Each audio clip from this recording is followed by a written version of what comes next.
It is Friday afternoon in East Lansing, Michigan. Come on in and gather around, gather around. My name is Jim Comparoni. Publisher, SpartanMag.com. Thanks to everybody for hanging on. We're a few minutes late getting started today, but it's been a busy week for an off week. A lot of things happening. Big hockey game coming up tonight and tomorrow. Also basketball heading up to Northern Michigan. I'll be doing that Saturday. And big basketball commitment within the last 24 hours. Took a lot of our time and interest. Also, I was trying to cram to take another look at that Oregon game from last week. And all those things we'll be talking about here at Spartan Mag Live. Got about 13 or 14 questions in the mailbag. We will get to those. We have big movie Ron Armstrong on the other end of the line right now. We'll be talking football with him and some basketball. He was a card-carrying Spartan dog, played at Michigan State in the early 90s, and was an excellent basketball player at Jackson High back in the old days. Jackson High, right, Ron? Yes, sir. That's right. I wouldn't say I was excellent. Oh. I would say I used all my 5 fouls very judiciously. That's great. That's great. Hey, back then that was one of the better leagues in the state of Michigan, and Jackson was always pretty good. And we saw some footage of you dunking from in the late 80s. Some of that footage, it did surface on the internet a while ago. You know, I could jump. I could jump and I could run. You know, I couldn't shoot worth the darn, but, you know, I could do all the other stuff. Were you the Ken Redfield of Jackson High? What's that? Were you the Ken Redfield of Jackson High? Pretty much so. Absolutely. That's good. Hey, Redfield's got a championship ring, man. Okay, so hey, there you go. Yep, there you go. That's great. And he. I've never heard it put that way, but that would definitely describe my basketball game. There you go. Tell. I could see it just from I shot the ball like I was mad at the rim. Yeah. Yeah. I was similar, but I was also short and slow. So, wow, I struggled, but I didn't have I was the Matt Ishbia of our high school team. All right. I used to say, I can't say that anymore because Ishbia has done so many great things. Well, so is Longacre. But anyway, you get the picture. Enough of that. Anyway, hey, sure. Spartan Mag Live. We're talking Michigan State football. Great to have Ron Armstrong with us. SpartanMag.com, if you're not familiar with it. Give us, if you like what's going on today, give us a like here on the program. Subscribe to the channel. Go to SpartanMag.com. Become a subscriber. We'd love to have you subscribe over there. Check it out, Michigan State football. Michigan State coming off a 31-10 loss at Oregon. Have not spoken with Ron since the game, so I'm interested to see what he has to say. Last night I went over the game again to take a second look at it. I stayed in Oregon for a couple days, did some fishing, so I didn't get around to the video until Tuesday a little bit, then finished up last night. So can't believe it's Friday already. Been a good week. Been a bye week. Not maybe. It's good that there's a lot of hockey and basketball and a commitment this week rather than during a football week. I've got an article I'm going to write on Jordan Scott a little bit later. Spoke with him last night on the phone. Had a great interview with him. Impressive young man. I look forward to having that story over at SpartanMag.com soon. In the meantime, Paul Konerdijk, Jason Killip have some stories on Jordan Scott over at SpartanMag.com, as well as other information as it rolls in. So, Ron, Michigan State against Oregon. My quick overview is that Michigan State was not as good in this game as they were against Ohio State, although the point spread was thinner, but Michigan State having trouble at the line of scrimmage in this game. Oregon was better than they looked on film, than what I saw on film in their previous games. I did say in the pre-snap read that Oregon is improving and they have the capacity and the good coaching to continue to improve, and Michigan State sure saw that land in their grill on Friday night. Oregon looked pretty good, Michigan State not so good. Your thoughts on that game? You know, I thought one of the things that Oregon does a really good job of is week to week kind of adjust to some of the things they do up front.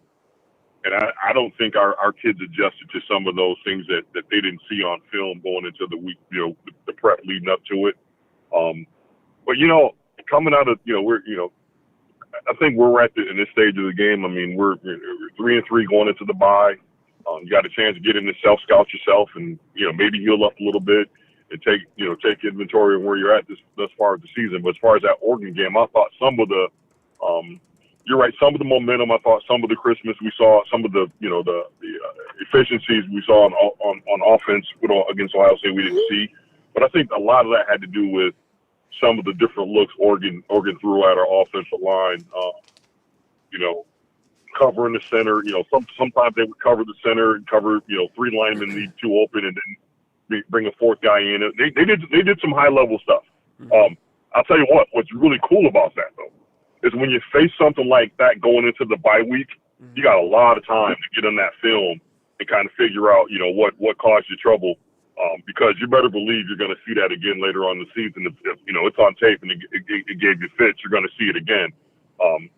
So it's a good time for a bye week. I thought, 3-3 going into the bye. I was hoping we could be 4-2, but 3-3, we still got a shot. And I think, for us, just getting to practice, getting some work in, getting guys healthy, and get a chance to get in the film room and just keep improving. Yeah, I agree. I think Oregon defensive front, a lot of size there. And when I watched them against Boise State and some other teams, they just kind of, I don't want to say lethargic, but they were not as electric as they were on this night. I mean, Birch at 290 pounds, he was a 5-star top 10 recruit in the country when he went to South Carolina. It was just okay there, transferred out, and he's just kind of he had kind of an underachiever tag, but he woke up in this game and showed the NFL scouts a lot. Uwe I thought, as a defensive end, that's DJ's brother, again, at around 280 pounds as a stand-up edge. In previous games, it's kind of like on again, off again. In this game, he turned on some of it as well. And those defensive tackles, of course, Derek Harmon, and then number 90, the big dancing bear guy, about 320 pounds. A lot of size up front. And, Boise State's got a great running back, maybe the best running back in the country. So it's kind of, that might have been a little misleading, but you can tell Oregon had gone to work to get ready to stop the run and suffocate the run. And they did that against the Michigan State offensive line it's been beleaguered with 5 different starting lineups in the first 5 games, maybe even 6 in the first 6. I'd have to double check that. And, that size, not only are they hard to move, but like you said, they presented different looks. I asked Jonathan Smith about that after the game. For instance, Michigan State had success all year with the counter boot action, hard fake runway one way and bootleg off of it. And the quarterback with good mobility and good ability to throw to his right. That's been something that's been productive for Michigan State for the most part. In this game, first time they tried it, Derek Harmon was at a 3 technique, and he stunted to the outside in kind of a containment attitude, and was in Childs' lap right away. And there were 2 or 3 other times on those counter boots where they had immediate containment penetration. I asked Smith about that, and he said they did some good things with kind of a stunt. I don't know if it's a stunt or just kind of a slant to the outside, a containment thing, which makes me wonder about, the Oregon coaches have gone against Oregon State for the previous couple of years. They've seen that. That's a big staple of what Michigan State does. I think Brock Heward was the color commentator. He mentioned, they know what the Oregon State guys do, and vice versa. But in this case, it seemed like Oregon was the team making a lot of adjustments to it. 'Cause I think back to last year's Oregon State-Oregon game. First drive, Oregon State might have been the first play of the game. Hard run fake, counter boot, quarterback DJ Uiagalelei had all kinds of room, had Jack Velling on is a deep over or a drag, and Uiagalelei just missed him, threw it in the ground, but it was wide open. That game, first play of the game, Oregon certainly did not have the type of defensive movement that they showed all night on this night. So I think Oregon went to work on this, as they should, and that single play that they did 3 or 4 times, they kept it, they harassed it more than Michigan State's been harassed on that all year. All year, Aiden Childs has had time and space to operate on that, but Childs throws better to his right than he does to his left. They'll do the bootleg from the middle of the field, but they love to do it from the left hash. So you have to wonder if Oregon got into the tendencies and saw, hey, if the ball's a little bit to the left hash against this formation, let's go ahead and roll rock, paper, scissors that they're going to do this, and let's send a big lineman out there for immediate containment. If they had to play again, Michigan State might show that look and come with a counter run the other way, maybe to some daylight. I don't know. But Oregon not only has a big bunch of NFL type of guys, but also they were well-schooled. And it might have helped Oregon that they had some close calls early in the year, because it seems that the players had the attention of the coaching staff, and Michigan State played a top 5 team, number 3 in the nation now, and they got them at home, and Oregon was fired up, wanted to do something about it, and they got Oregon at their current best. So I agree with a lot what you said. Smith made the point after the game, and we've talked about this in the past. Sometimes you don't think 6 games produces a lot of wear and tear, but for this team it does, and it has. And he mentioned it's not just the 6 games, but it's the 5 weeks of preseason camp before that. And everybody in the country, of course, goes through that too, but a lot of other teams have had bye weeks. So I'm wondering if Oregon caught Michigan State at a time when Michigan State was kind of, I don't want to say running on fumes, but Michigan State put a lot into the Ohio State game, and to have Michigan State answer again 6 days later, traveling out there against a team that was all fired up, eager to do some big things on national TV on a Friday night. I wonder, and Michigan State did not function well that night, but I'm wondering if timing had a lot to do with that. Is that what you're getting at in terms of a good time for Michigan State to have a bye week now? Do you think Michigan State was just a little low on fuel for this game, and that's all it takes to lose at the line of scrimmage the way they did in that game? Do you think that's part of it? I think it's part of it. I mean, look, you played against a really good team. Let's just start there. Like, yes. No matter what you think we are right now, where we're headed or what you think we are, I don't think it's, I think it's pretty undeniable that Oregon's one of the top 5 teams in the country. So with that backdrop, sure, I think the bye, I mean, we've been decimated with injuries, but I do think a bye week's coming at a good time for us, mainly because we have some winnable games coming up if we have our operation tightened up. So, we could play a ball against Ohio State and Oregon. I still think we're at a deficit. But some of these games we got coming up, we play some top tier 8, what we're capable of. I think we have some winnable games, and you got to get healthy. You got to get rested up. You got to recharge the batteries. You got to, get guys healthy, get in there, get your treatment, and watch film, make the corrections, all that stuff. Self-scout a little bit, because maybe there are some tendencies that folks are starting to pick up on in terms of, field position, down the distance, when we decide we're going to run, those boot actions and stuff like that, because you're assuming that DN is going to squeeze that he's not going to get upfield. And I guess, and there's a counter to that. We run a little bit of H under, some H unders in that. And if that DN's coming up the field that far, that under route's going to be there. So there's some counters that we can put in there. But again, that comes in the bye week. And I, like I said before, I think it's a great time for us to get healthy, get rested, self-scout a little bit. Coaches recharge their batteries, players recharge their batteries, and get back after it. Yeah, they took a few days off. They played Friday, got back, Saturday morning, probably 5, 6 a.m. Eastern time. Did not practice again until Wednesday, I think. Got, back into physical training and so forth on Sunday and so forth. But for as good as Michigan State played against Ohio State for the first 2 quarters, maybe 2.5 quarters, I was expecting Michigan State to do a better job containing the run on defense. That didn't happen either. Before we go any further on that, Ohio State versus Oregon, how do you handicap that game? What do you think is going to happen there? As Michigan State observers, we've seen each of those teams the last 2 weeks. What are your thoughts on that one? I think if you just look at, to me, when I look at these kind of teams, I look at who has the biggest, glaring weakness. Something that can be a problem, And one of the things that I still look at Ohio State is they don't win the line of scrimmage enough for those, top tier teams. Yeah. They don't win up front enough, especially on that O-line. They have a good O-line, but they have really good running backs. But they don't win. They don't move people the way you would think a, top 5 team would, that they go out there and be able to impose their will. They still don't line up hat on hat. Well enough for me to just, feel like they're going to go out there and beat Oregon on the road. Ohio State, they have as good a team as they're going to find. But I think up front, just, in comparing the 2 teams, Oregon's D-line looked a lot more physical, looked a lot more active. And I think they can give Ohio State problems up front. I agree 100%. As Michigan State observers, Oregon certainly was better against Michigan State than Ohio State was. I say that about Ohio State. I'm not necessarily talking about our game. I'm just going. I've watched 3 or 4 bits and pieces of Ohio State games, and I just didn't see the physical dominance from that offensive line against lesser competition. And now they're going against some pros. And maybe maybe some of that is focus, and some of that is kind of running in third gear because you don't have to, go full throttle against, some of these lesser opponents. Maybe that's what it is. I don't know. But I just didn't. I've yet to see Ohio State go out and physically impose their will up front in the run game against folks. And at some point, you're going to have to be able to run on your terms. And in an away game and a, hostile, to be able to run the football when you decide you want to run it. And I haven't seen them be able to do that yet. I agree. And the flip side of that is they're going to, they have 2 really good corners. They're going to cover a lot, and I think Gabriel. I told anybody that if and we as evident in our game, if there's pressure on Gabriel, he'll throw it to the other team. So we saw him make a couple of bonehead throws against us that we were able to get our hands on and pick off.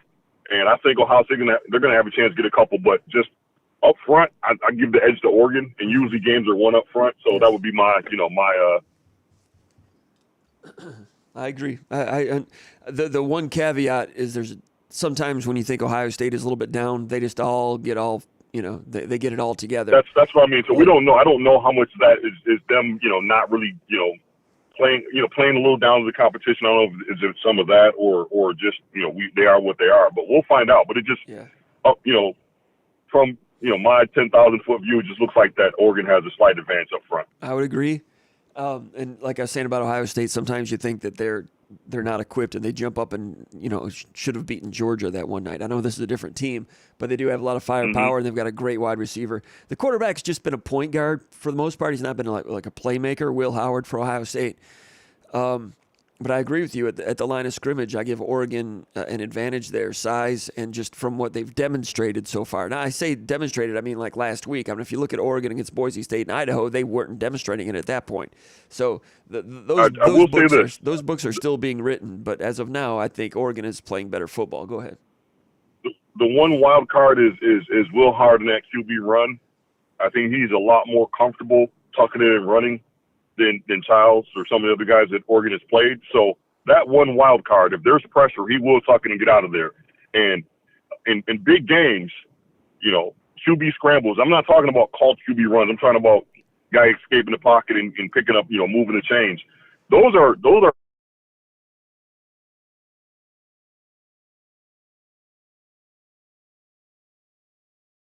get out of there and make a play.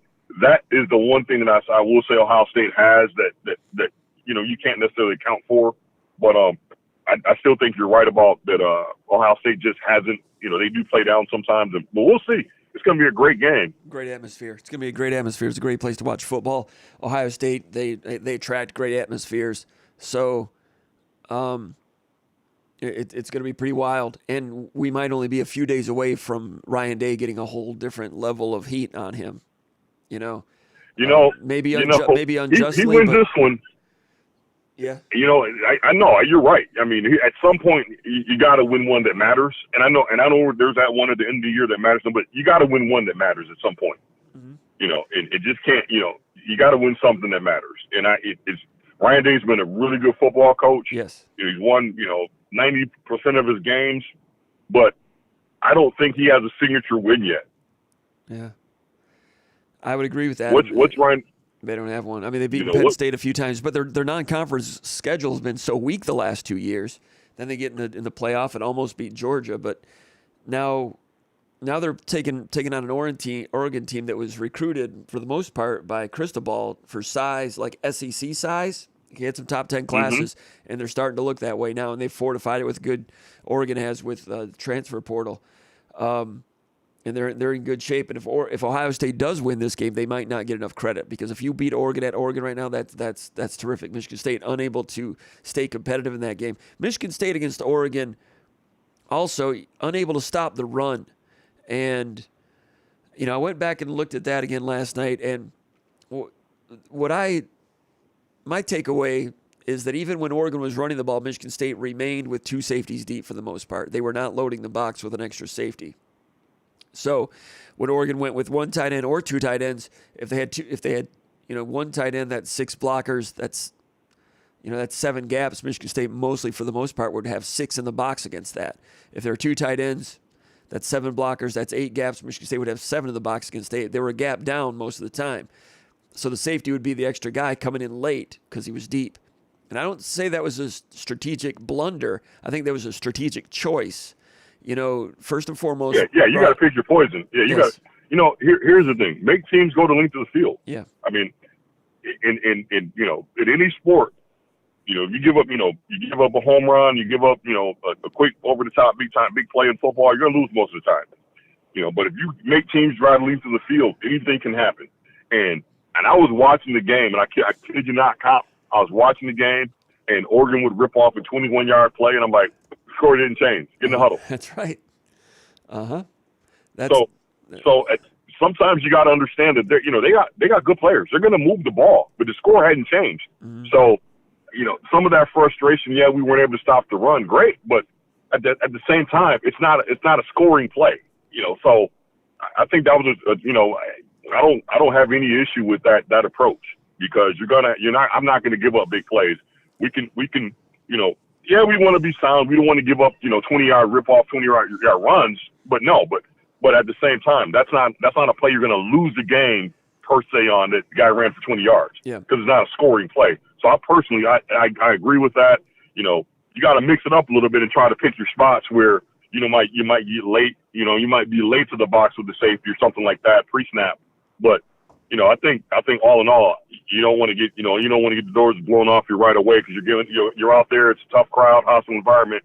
The last thing you want to do is come out and be 14-0. Before people are in their seats. So I thought that was a great plan, and I have no issue with that at all. Yeah, I agree. And as the game was unfolding, and the score ends up being 21-0 at halftime and 31-0 at some point or whatever it was, but initially it was a choice, and it was a strategic choice. And I agree with what you're saying. You saw it the same way that I saw it when I watched it again. Is that midway through the first half, rushing yardage was 151-5. This is midway through the second quarter, but the score is still 7-0. And Michigan State had fumbled at the 1-yard line. So Michigan State could be 7-7 at that point.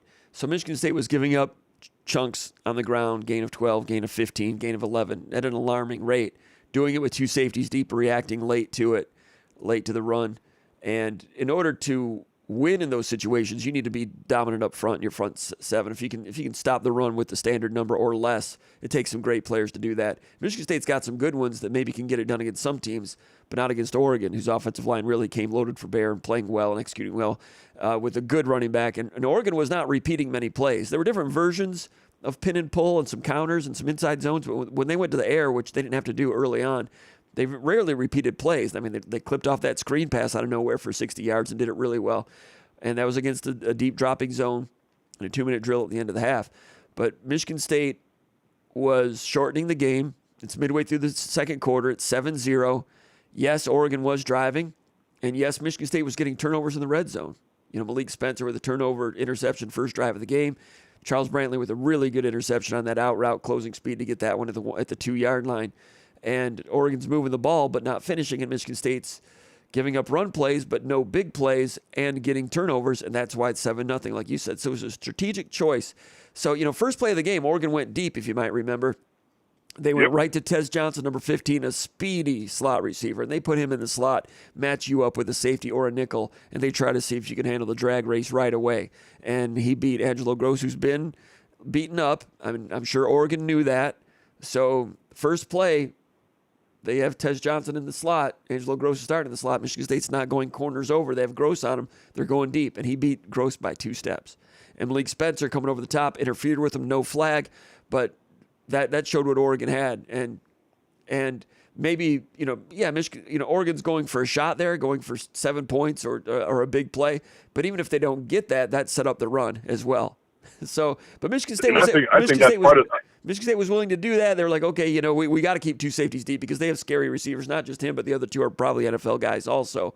So Michigan State wanted to stay in it without giving up the 70-yard strike, which they were successful doing against Ohio State, and to an extent successful this one as well. So all those things carried over, but that first play of the game, even more reason to keep 2 safeties deep and keep a lid on the big plays and be a little softer against the run and challenge your guys to defeat a block and make a play if you can, which they tried to do but weren't quite able to do. What were you about to say? I think that was part of the strategy as well with Oregon. If you're like, hey, we're going to come out, we're going to take a deep shot on first down.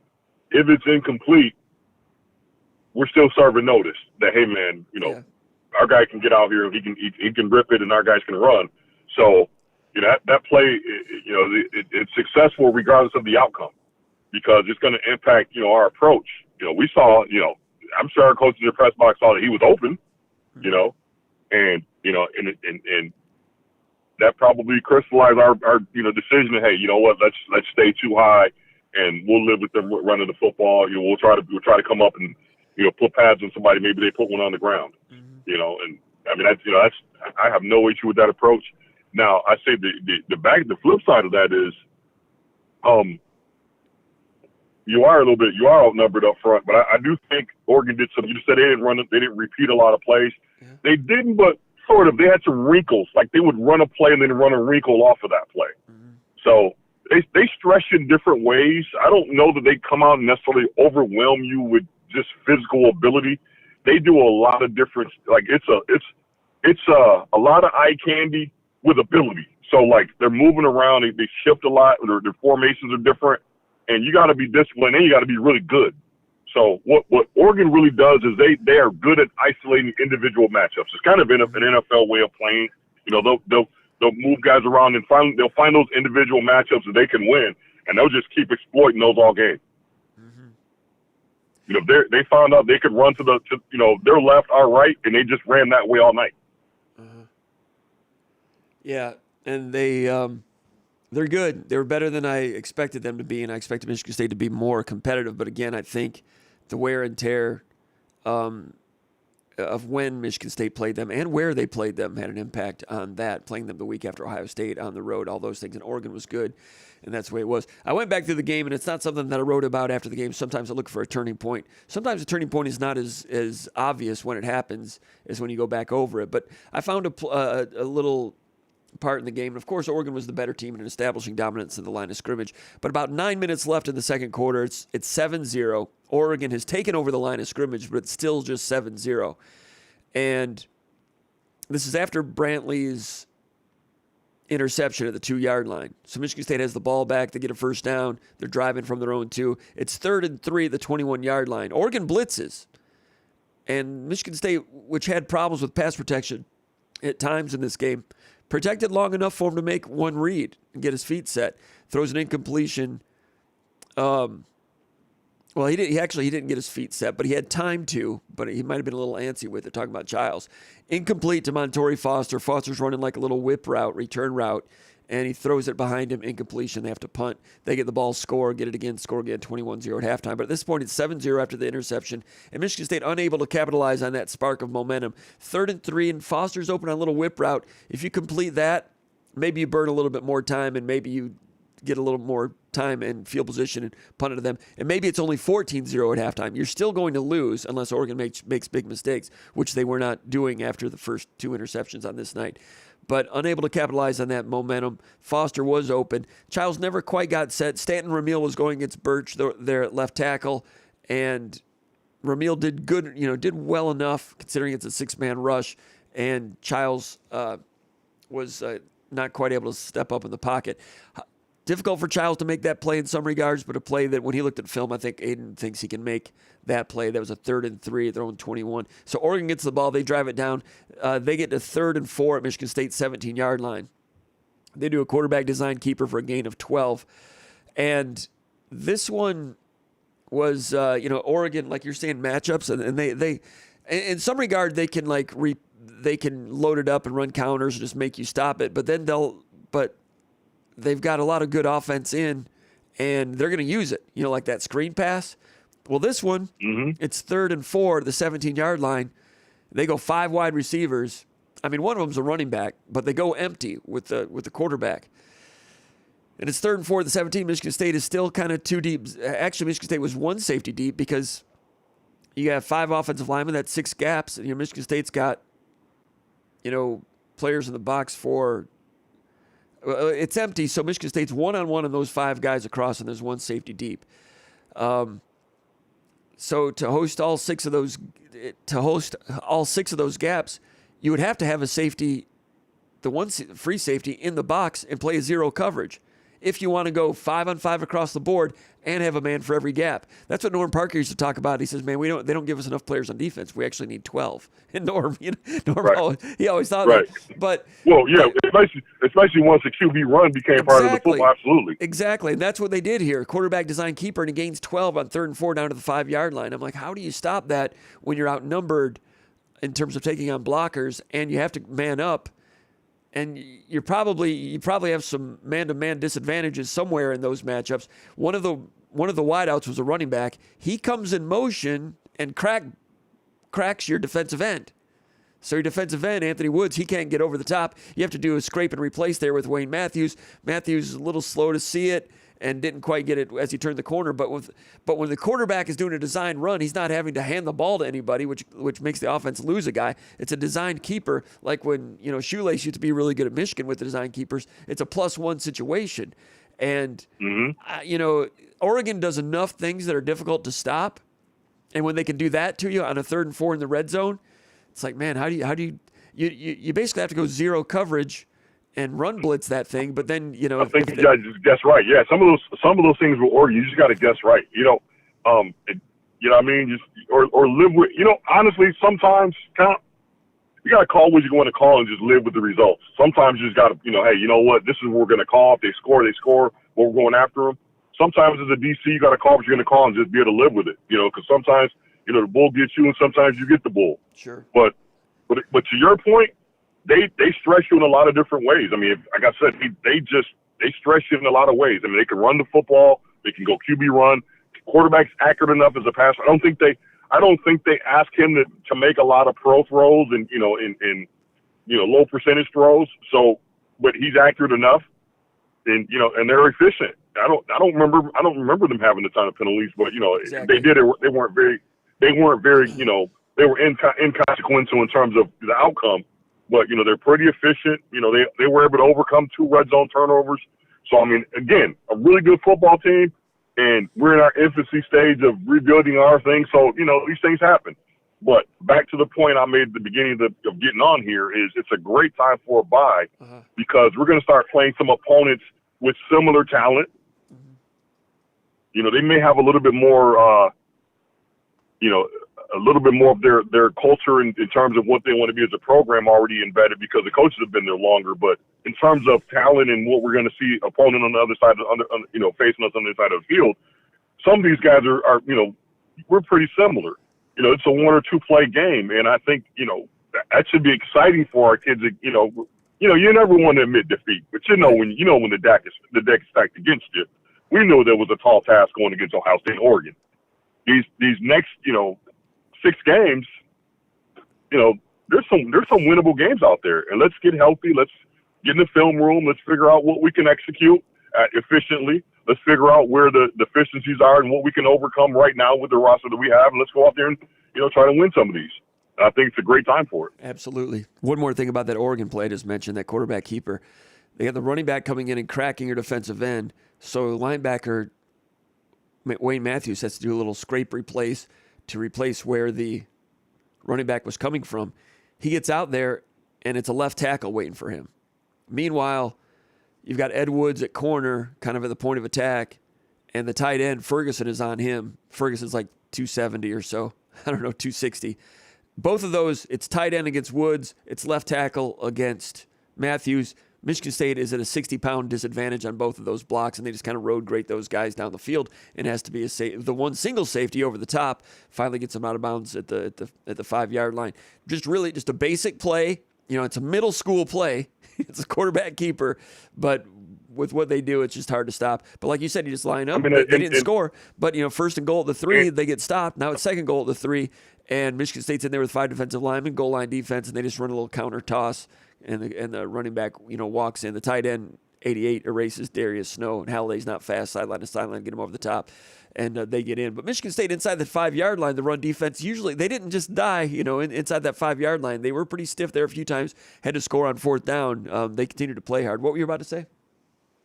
That something that's just a point of note, the personnel group that made that play that Oregon put in, it's a personnel group. Think about it. You have a tight end on the edge that – he's going to be at a size advantage. Then you loop the tackle out there. That's for the back cracks and the tackle escapes. The tackle slips out. So you got pretty much an off tackle play with a tight end and the tackle against the corner and the linebacker. That's a personnel group that made that play work as much as the play call. I think if you got a receiver blocking the corner and a back blocking the linebacker, that play might look different, but Oregon won that play with their personnel decision. They went empty and started a tight end in the back out there as part of the empty. That's just a good decision with your personnel. Right, and they didn't go 5 wide empty. You know what I mean? Right, absolutely. So that puts you in conflict because they could just as easily have loaded up and run it inside with that personnel group, like you're saying.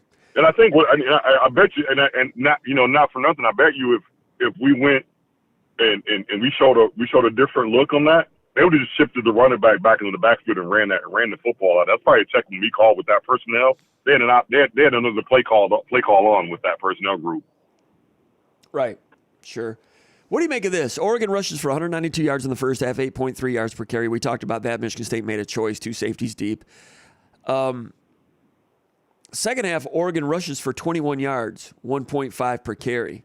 And Jonathan Smith was asked about that, and he said, well, just kind of fit it up a little bit, strategically, with not a huge overhaul. But going back and looking at it in the first half, not only was Michigan State playing with 2 safeties deep, we mentioned that earlier, and I don't think that's a blunder at all. I think that was a choice. Not only were there 2 safeties deep, but I thought Michigan State's linebackers were flowing slowly. Now, maybe some of those linebackers had to mind 2 gaps for the reason we're talking about, because you are down a gap with the way Michigan State was playing it with the 2 safeties deep. So sometimes if Halliday or Turner, if they have to, if they've got an A and a C gap at the same time, they have to try to keep an eye on both of them as they're developing. And it's pick your own poison. That's even worse tasting poison if you're flowing slowly at the linebacker level. But if you make a choice and commit early in kind of a run blitz situation, you're increasing the likelihood of those running plays getting out even cleaner and a bigger play. But in the second half, I really did think that the linebackers were flowing more quickly to their gaps. If you go back and watch it again, you might agree. Jonathan Smith said there was no huge strategic adjustment. Maybe he doesn't want to show the cards or whatever. It wasn't major, but I thought that the linebackers did flow more quickly, even though the safety stayed back in the second half. Even when it was 21-0, they kept 2 safeties, not way deep, but honoring the pass first of all. And second half, Oregon averages 1.5 yards per carry. To go from 8.3 in the first half with line dominance to 1.5 in the second half, that was interesting and a little bit encouraging. Now, part of it, Oregon was playing second string on their final drive, maybe their last 2 drives, but Michigan State was able to stop the run in the second half and feel a little bit good about that moving on, and didn't just totally, go white flag and get steamrolled down the stretch. Your thoughts about Michigan State's run defense in the second half?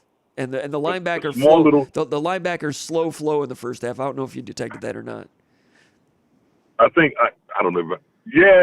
There was something, and I don't know if I should say it over the air, but there was a little. I think I saw a little, and I don't like doing that because I don't know. Since the coaches didn't mention it, I'm not gonna. But I noticed something, and I'll tell you about it. But yeah, it was. I think we made a small adjustment that yielded bigger results, and we'll probably see a bit more of that going forward.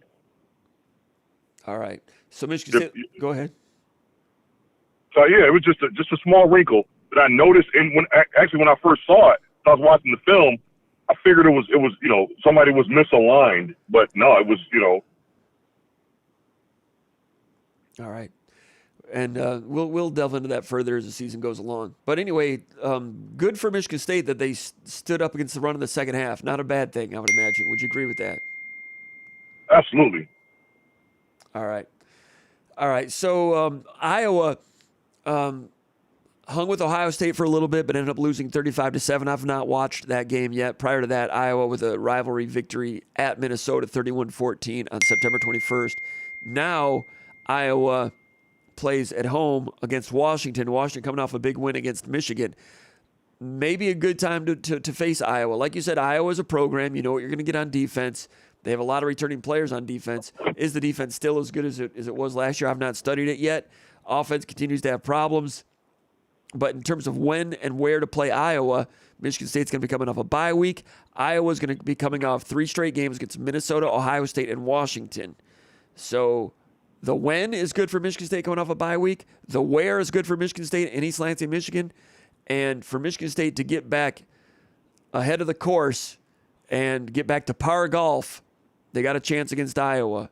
Your thoughts early on before we talk about it next week? Yeah, like I said, I think this is a good opponent. They don't do a whole lot of crazy things. So, our prep should be pretty simple. There's something, Rossi should be familiar with what they want to do.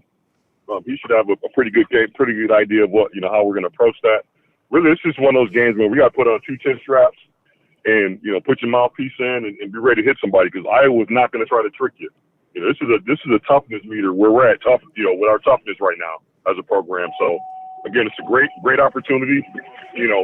I do think their run game is going to put some, going to challenge us.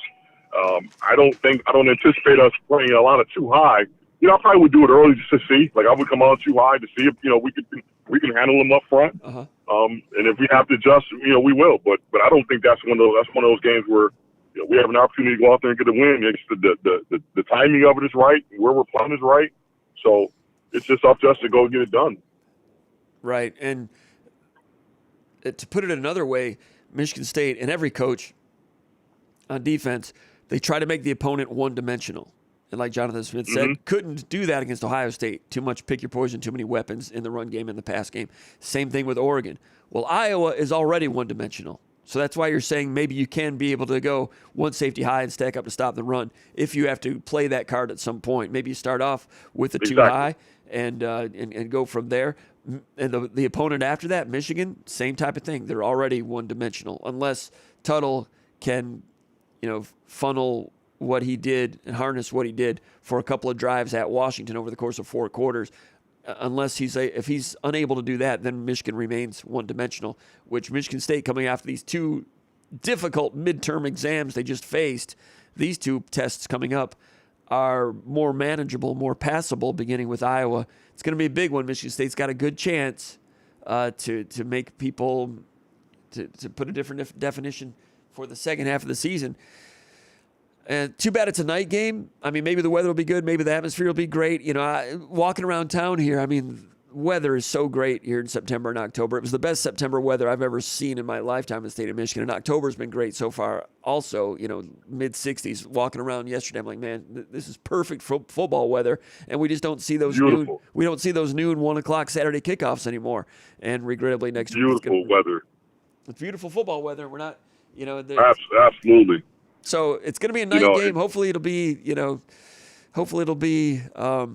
good weather for a night game on Saturday. And I would imagine it's going to be a great atmosphere. There were a lot of Ohio State fans in there a couple of weeks ago.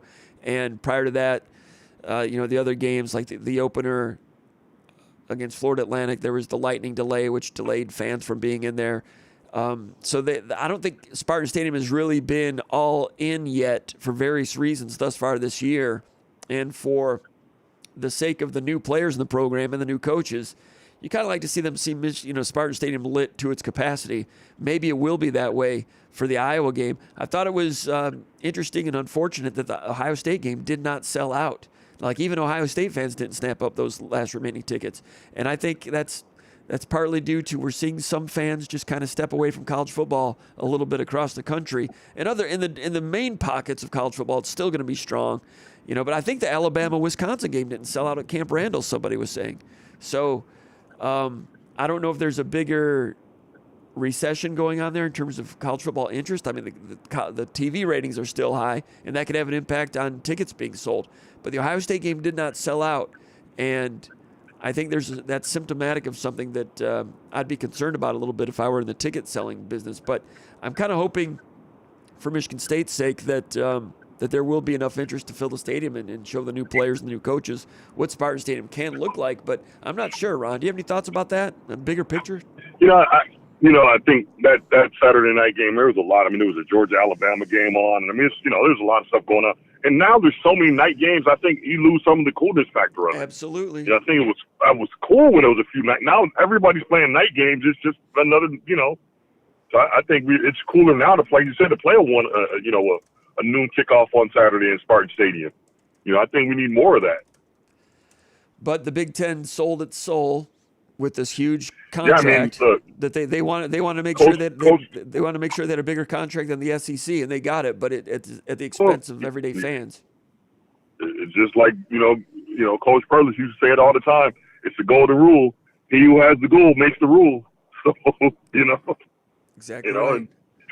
So you take the money, you take what comes with it. So as fans, we can complain, but we want all the jumbotrons and all this kind of stuff, and the players want whatever they want, and but it comes at a cost. And some of that stuff is noon kickoffs and 3:30 games, and we get more 7:30 and 8 o'clock games. it helps me out because during the daytime I get a whole lot of stuff done around the house. But I'm beat by the fourth quarter, but I'm hanging on. I'm struggling to stay with it. And what if you're those night games wear me out? Like I've had subscribers say they canceled their season tickets because they live in Traverse City, and they normally go home after a game. It's a 3-hour drive, but it was doable. It's not doable for a night game. So why would you For sure. Why would you buy all 7 tickets as opposed to just pick and choose 2 or 3 games? Because if you do come down here, it's a night game. Now you're adding a hotel bill to the situation. Some people can handle that. Some people gets a little bit tight. But you're looking at an Iowa game. It's a night game. It's going to be great weather during the day. Who knows what it's going to be at night? Shamefully, October 19th, it's going to be probably a beautiful Saturday afternoon, but you're playing a night game, but maybe it'll be exciting. You're at Michigan the next week. Then you're at home against Indiana. You're getting into November 2nd.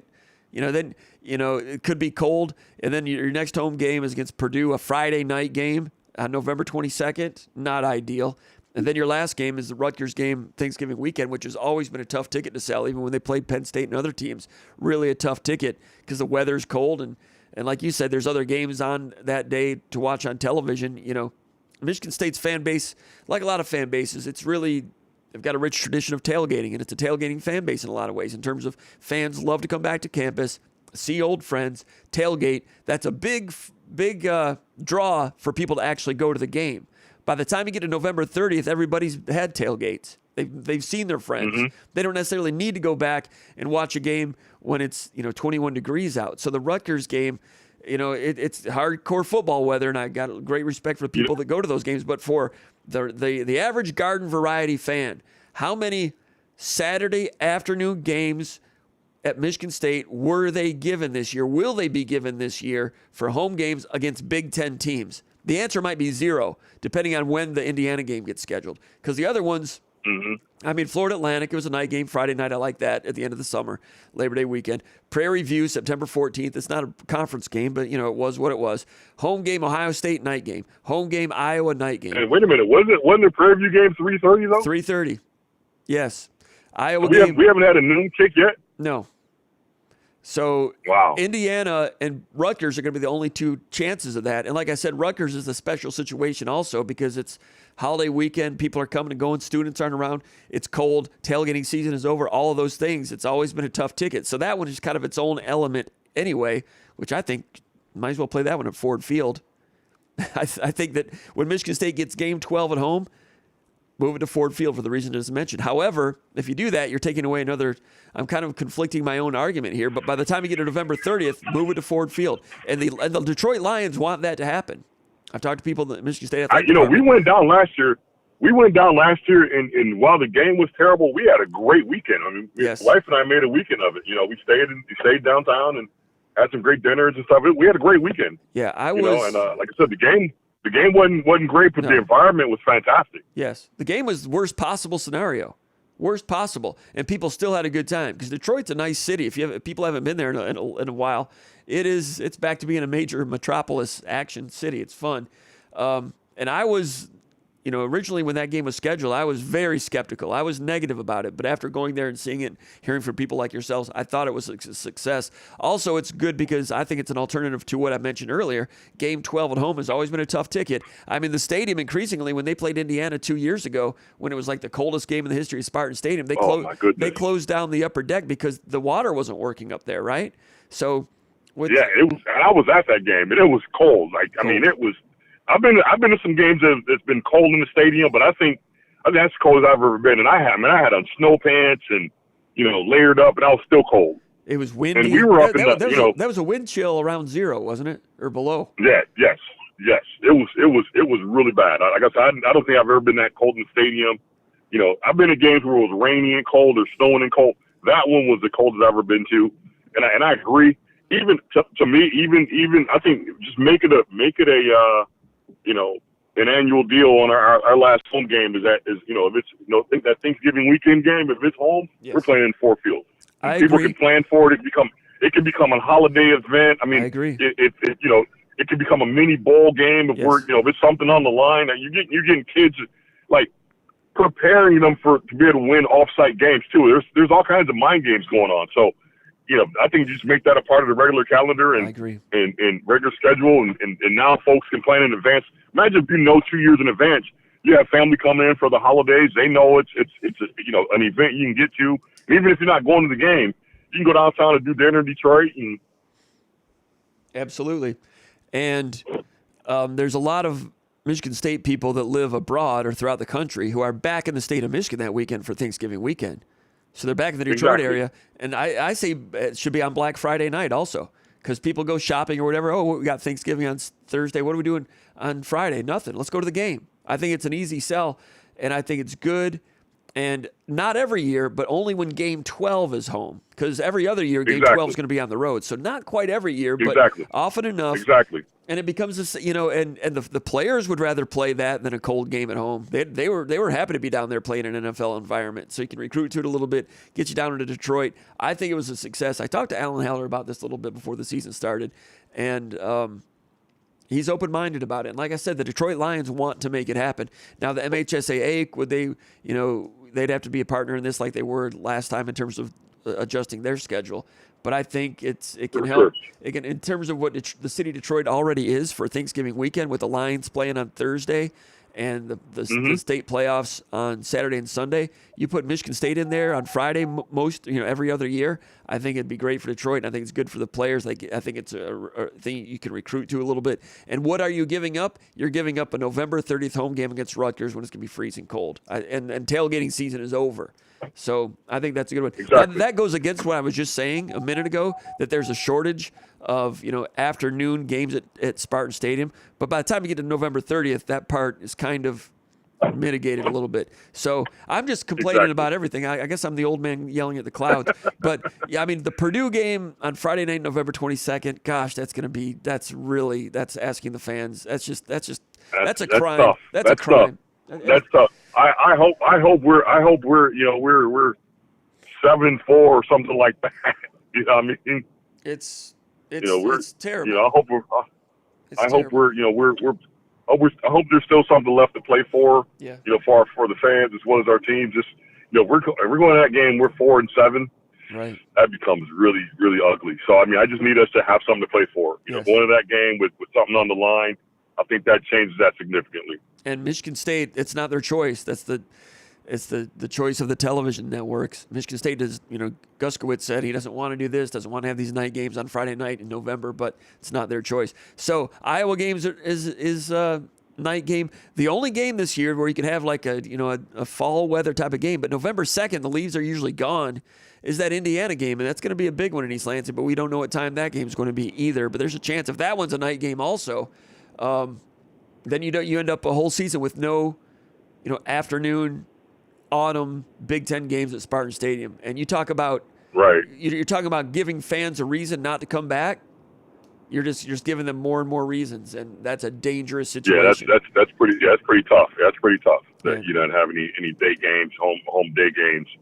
And sometimes it just occurred to me we have not had a single noon kickoff all year. That's difficult. Sure. And that's November 30th is not going to be noon because I don't know if they usually have a game opposite of the Michigan-Ohio State game, which is always at noon. I mean, maybe Indiana. We usually don't Purdue, play the same time. It's usually 3:30. We usually don't play the same time. Yeah, we usually don't play the same time as that game. So that Rutgers game on Saturday, the end of the season, is going to be 3:30, and it's going to be dark in the second half. Whew. Right. You're asking the fans to really sacrifice, and Michigan State's got great fans, but the driving situation, how many of the fans live a long way away. This gets back to the root of what I started to talk about. The Ohio State game didn't sell out, and that was the Ohio State game. You're giving reasons to fans to not go. It's a dangerous situation. Now that Indiana game, it's going to be an entertaining game, and Michigan State's going to have a lot on the line that day. We just don't know what time it is. Now sometimes they schedule these games, and it's the night game picks third or fourth for the weekend. It's not like they want to put the best game at night. Sometimes the night game is like the third or fourth pick and it ends up there. And that could be Michigan State, Indiana, which is going to be I think it's a very interesting game anyway. Indiana has not played a lot of good teams yet. They beat Maryland, but certainly one of the bigger stories in the country. They're already bowl eligible at 6-0, and they're 6-0 for the first time since 1967 or something like that. Really quick before I let you go, Jordan Scott, we talked about that before we officially went on the air. Michigan State with a commitment in basketball. He was 6'5" when Michigan State began recruiting him. Now he's about 6'7". out of Reston, Virginia, number 73 player in the country, committed to Michigan State yesterday over Maryland and Virginia Tech. I sent Ron a couple of links to some games that Jordan Scott, to one game that Jordan Scott played late in the year. I was interested in Ron's opinion on that. Ron, like we said earlier, was the Ken Redfield of Jackson High back in the old days. And Ron, your thoughts on Jordan Scott now that we're officially on the air? What'd you think? Yeah, just you know what, just a good basketball player. Looks like, you know, one of those kids that Izzo routinely lands. Looks like he has a good feel for the game. Unselfish player. You know, I don't think he's going to be one of those kids that's going to come in and try to demand touches early. He's going to come in and work his tail off and get better. That's really what we need. You know, and I think he's, again, just one of those kids that we've had before. And I think, you know, by the time he's a sophomore, junior year, if he sticks around, you know, we're looking at an all Big Ten type kid. I agree. I think he's a long-term type of guy with a long-term mentality and the type of seeds you want to plant in your program to do some good things later on. But I think he could play a small role or immediately. You know, some people are talking about, you know, he might not be a guy that could help a lot. Now, it depends on who comes back and how crowded things are. But bright kid who's going to mature into his body, and he's got some shooting ability, which Michigan State really likes, and you always have to have that. He can shoot it. I think he was around 36% during the Under Armour national circuit games this summer. I don't know what he was as a high school senior. I suspect it was close to 40%, and I would expect him to shoot around 40% this year. He's a legit, you know, good shot release, potential shooter, space shooter, floor stretcher type of guy, in addition to some other things. But we'll talk a little bit more about him, maybe do a film study with him in the days ahead. But, Ron, I'll let you go. I really appreciate your time and your insight, and you have a great day and a great weekend. By any chance, you're going to these hockey games this weekend? I am. I'm going to try to get out there for one this weekend. Big time games on campus. It is. It's great timing for that with the football bye week. You got Boston College number two versus number 4. Hockey season just started. It's October. A little bit of chill in the air. It's early for hockey season, but it's a good thing. And Michigan State going up north to play Northern Michigan on Sunday in Marquette. Sure. Great timing for those two events during football bye weeks. Turned out great. Ron, I appreciate your time. Thanks for everything. We'll talk to you soon. Absolutely. Go Green.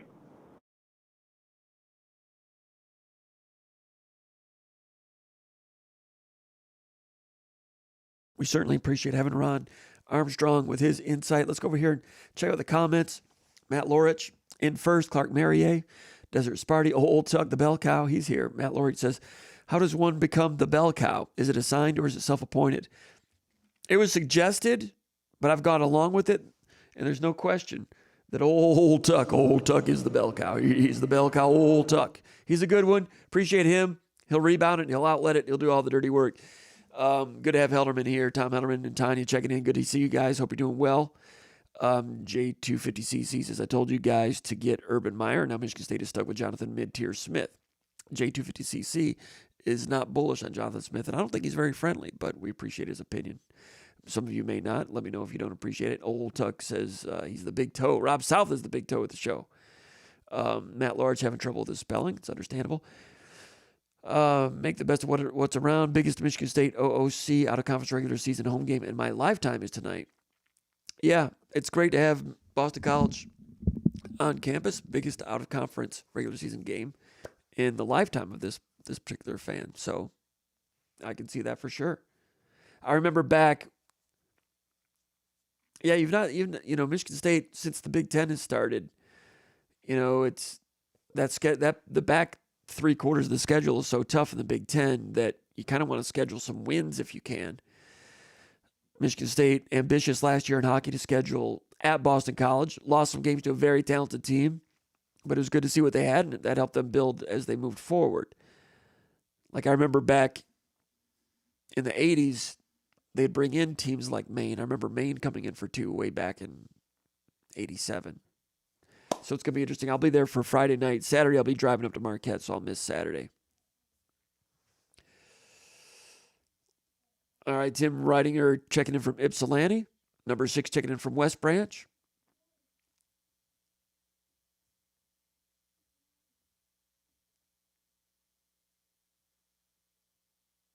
Trevor Thompson not happy with the delays.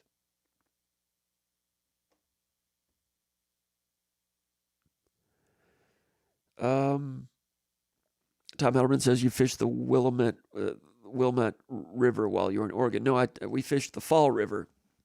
Me and Kid Sensation, who used to be a moderator at the Underground Bunker Message Board, had a good time. Real good time. We might get on that in a moment.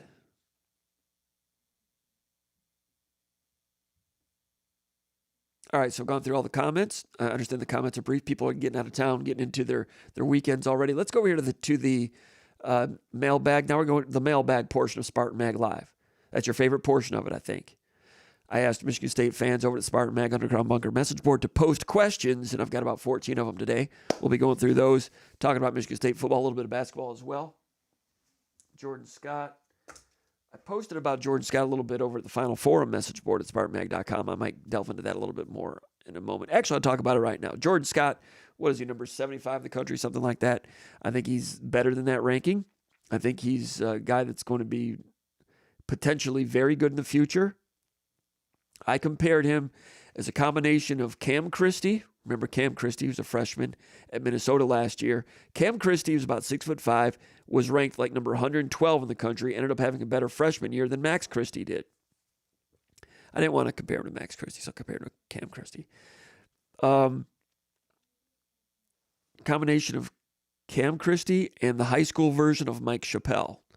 Mike Chappell was 6'7", top 50 player, signed with Duke out of Southfield. Was it Southfield High or Lathrop High? I can't remember. Chappelle, big-time recruit early in Izzo's career, goes to Duke, leads Duke in three-point percentage as a freshman, continued to grow, got up to 6'9", which I think kind of hurt his development because he just kept growing and had trouble adjusting to his frame. Transferred back to Michigan State, became a reserve for the national championship team. A lot of you might remember, went into the game after Cleves was injured, hit a big three-pointer right when the national championship game was getting a little bit teetery, like Florida was, starting to show like they might come back. Cleves was on the bench. Chappelle hit a big three-pointer. It was a big moment to win the national championship. So the high school version of Chappelle, not the 6'9" version. As for Jordan Scott, 6'8" 3/4 was his wingspan. That's what he measured in as when he came to Michigan State's official visit. Spoke with him last night. Been to Michigan State 3 or 4 times, and he said the official visit just hammered home what he liked about Michigan State and just the enormity of everything. And he's very, very bright kid, very happy kid.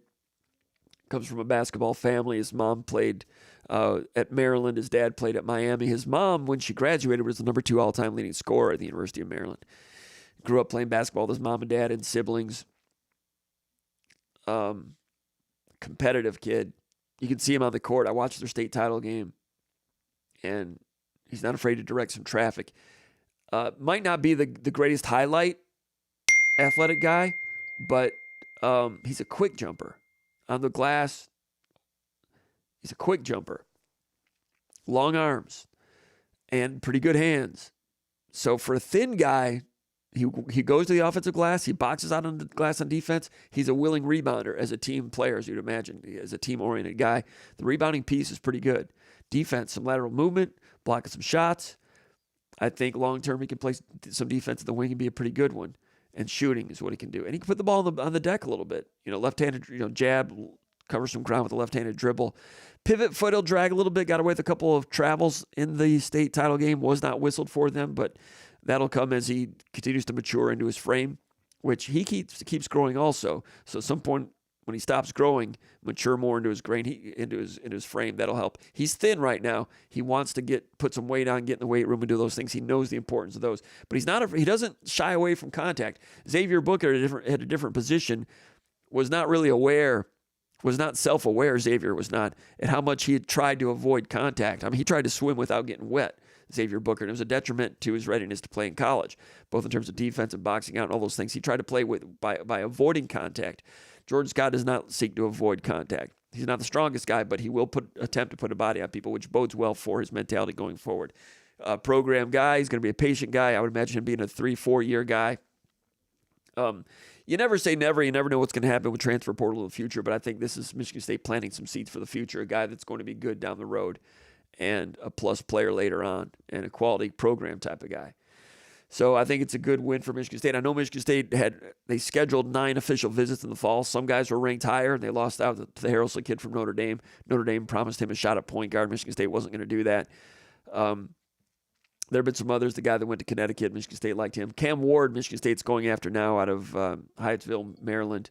Michigan State, he's been a plan A guy for them all along. Michigan State's really high on Ward. They really want that guy. Kansas State's going to pay him a lot of money. That's what people are thinking on the street.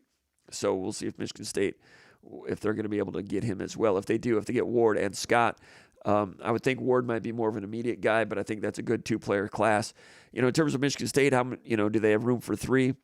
2, maybe 3. If they get those 2, they'll be happy with that. So what will they need next year? I mean, if you're talking to the coaches, they think they know what's coming back, but you never know in this day and age of transfer portal. You don't know who's leaving. So if everybody comes back who's supposed to come back, then 2 is all that you would need. One guy that can help a little bit now, one maybe more than a little bit, and at least one of them good players for the future. It's tough to put these rosters together. And increasingly, I think you might see this in basketball as well. But in football, we are seeing that it's hard to get good and stay good. Look at Florida State. Look at Michigan. With a transfer portal situation, we think we know who the top 10 teams are going into the season, but we don't. Look at last weekend. Alabama loses to Vanderbilt. Tennessee loses to Arkansas. Miami almost lost to California. I mean, California beat Florida State early. I mean, Florida State's losing to everybody. But college football, with the transient nature of the rosters these days, to get good is one thing, but to get good and to be good every single year or be very good every single year, I don't know how many coaches are going to achieve that. Nationally, there's always been like your top 10 or 15 coaches that are like good every single year. I don't know if there's going to be 15 really good coaches that are good every single year. Back in the 70s, there were like 20 coaches that were good every single year. I think there's going to be fewer and fewer of those. And at programs where it's hard to keep people happy, I mean, you hear about the grumbling at Clemson. Well, they've won some games now, so that's cooled off. You're hearing grumbling at Florida State now. It's going to be hard to keep people happy. So, difficult dynamics in college football. Will it be that way in college basketball as well? Last year going into the season, Izzo was talking about, I don't know who's good in the Big Ten because everybody's got all these new players. Illinois had some transfers that were big impact transfers. Frankie Fiddler is going to be a good impact transfer for Michigan State, but when observers look at Michigan State's roster, they talk about Jaden Akins and what they hope Xavier Booker will be. I'm talking about outsiders looking at Michigan State's roster. They don't even know who Fiddler is. Fiddler's pretty good. And every team around the country is going to have players like that. So handicapping that, making forecasts out of that, very difficult. Nationally to try to figure out who's good, but also internally at Michigan State trying to know who's going to be coming back. Really hard to get good and stay good. It's a challenge. That's what they get paid to do, but it's going to be difficult. It's going to be interesting to watch as well. Let's get over here to the questions. Let's take a look. Question number 1, Desert Sparty from Arizona. We've been going for quite a while. We're going to rip through these really quickly. He says, any updates on Antonio Gates Jr.? He looked pretty good in the game against Prairie View, but he has not played since. I do not have an update on him. He's been on the injured list the last 2 weeks. And frankly, Jonathan Smith's not been asked about him. In the past, coaches don't talk about injuries much, but Smith will he'll give little hints here and there, but I've not heard anything about Antonio Gates Jr.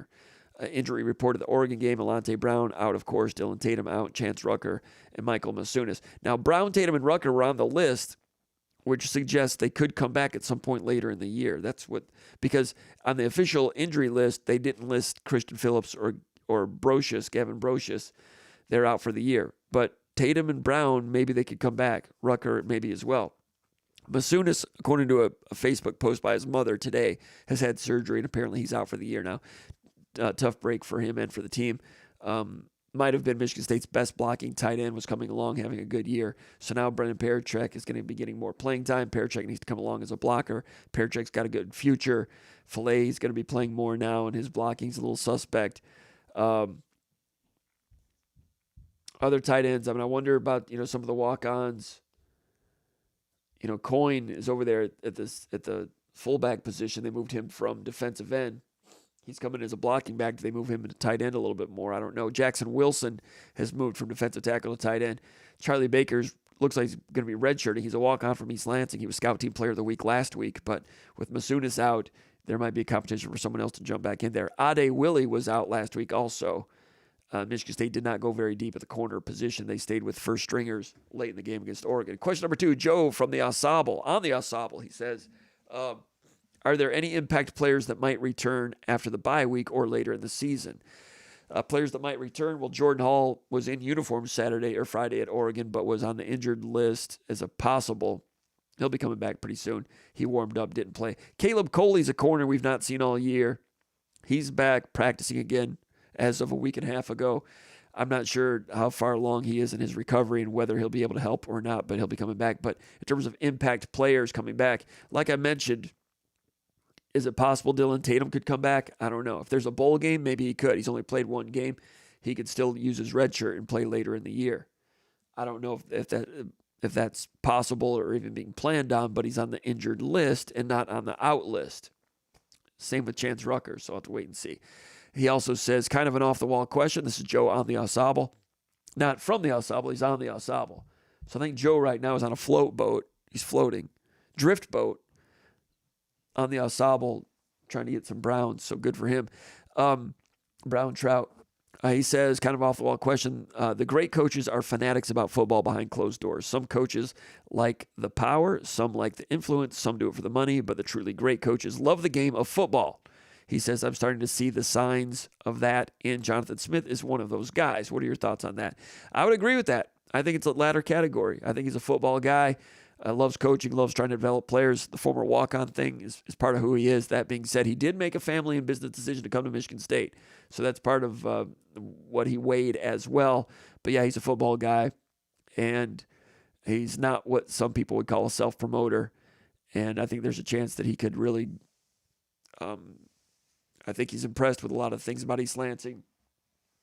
And if he stays here for a while and wins, I think he could really and end up really enjoying it around here as a Westerner that's transplanted out here, not unlike, Judd Heathcote came out here and liked it, ended up going back for retirement.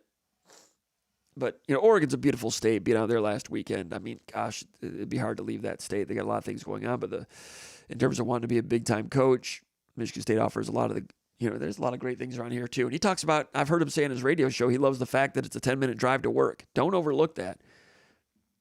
You coach some other places, it's a long drive. Question 3, Ryan from Royal Oak, Michigan. He says, regarding name, image, and likeness talk that has been brewing on the message board, this seems like an issue that can really derail the program if this is not figured out. Does the coaching staff have the same sense? Who is holding it up? And should we be worried about the future with Michigan State football regarding NIL? Good question. Ryan from Royal Oak, we have been talking about it on the message board a little bit.